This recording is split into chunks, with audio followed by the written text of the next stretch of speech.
housewife takes a lover during the day while her husband is at work. Not aware that 9-year-old son was hiding in the closet.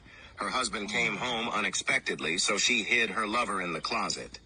The boy now has company. Boy, dark in here.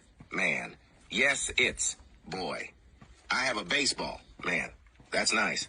Boy, wanna buy it? Man, no thanks. Boy, that's my dad outside. Man, how much did you say the baseball was again? Boy, $250. In the next few weeks, it happens again that the boy and the mom's lover are in the closet together. Boy, dark in here. Man, yes, it's boy. I have a baseball glove. Man, that's nice. Boy, wanna buy it? Man, no, thanks. Boy, I think I just remembered something I needed to tell my dad.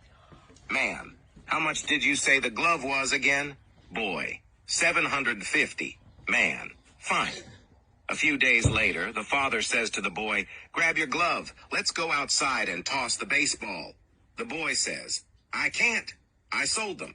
The father asks, how much did you sell them for? The son says, $1,000. The father says, it's terrible to overcharge your friends like that. That is way more than those two things cost. I'm going to take you to church and make you confess. They go to church, and the father alerts the priest and makes the little boy sit in the confession booth and closes the door. The boy says, dark in here. The priest says, do not start that shit again.